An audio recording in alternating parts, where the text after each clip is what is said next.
So I am terrifyingly ambitious about changing the working world. I've always felt that in order to change the world, you need to change people's hearts. Belonging, autonomy, purpose.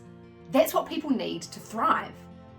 So leaders that create that environment and direct that thriving energy towards the task that needs to be achieved, they have the most commercially successful outcomes. And I now train leaders on how to create environments where their staff can thrive, where they have belonging, autonomy and purpose, and then direct that energy at the task they want to have achieved. Where they have belonging, people feel that they truly are valued and included as their authentic self. Where they have autonomy, people like to have a sense of control over how, and if possible, when and where they conduct their tasks. And finally, purpose. People need to know that what they do matters.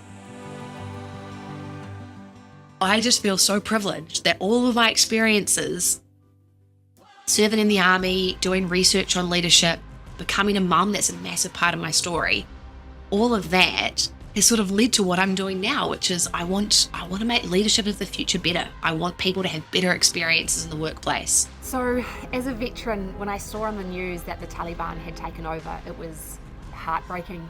The thing that I was most worried about is what's going to happen to all these people that had worked in our team. I made a commitment to my Afghan friends that I would do everything I possibly could, and I'm not walking away until this is done. They gave their lives to help the New Zealand Defence Force do their job and help protect us and enable us to do this task. And so it's just the right thing to do to now bring these people to safety. Ellen and Chris worked around the clock, coordinating lists of names and paperwork to help save the lives of those people who'd once protected theirs. The kids' printouts were pretty clear. 6 words in English that they didn't know they needed this time last year. Thanks, Ellen, for saving my life. Dr. Ellen Nelson.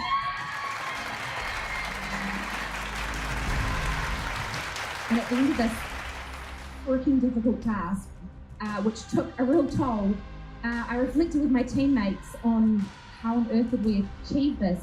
And what I realised is that it had become my best case study yet to prove that belonging, autonomy, purpose works.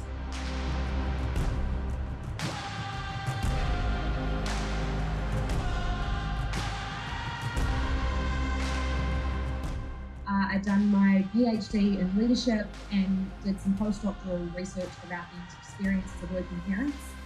And as a parent myself, I've got a 5 and a 2-year-old. I was marinating on the fact that the future prospects as a working parent are a bit shit. And so I thought, we can do this better. I don't like it and I'm going to do something about it. And that is where #WorkSchoolHours was born, which it's about a set of principles that looks at how do we do more to align the schedules of adults and children? How do we focus more on outputs that we want people to deliver? And how do we focus more on flexibility? So it's here, researcher and business consultant Ellen Nelson joins us now. Everything that I talk about is around how do we look more at outputs that people produce as opposed to the input for their hours. The current construct of work of 9 to 5, it's not working. We still live in a society where we assume that workers and parents are 2 different people, but they're not, they're the same. So I'm here today with my 5-week-old baby Monty and my 3-year-old Toby, who's in the room as well.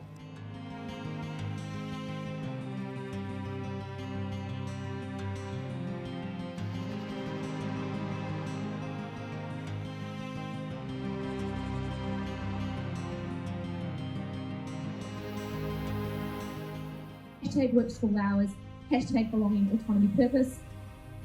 I really believe the working world can be a shitload better and it's commercially smart. Thank you very much.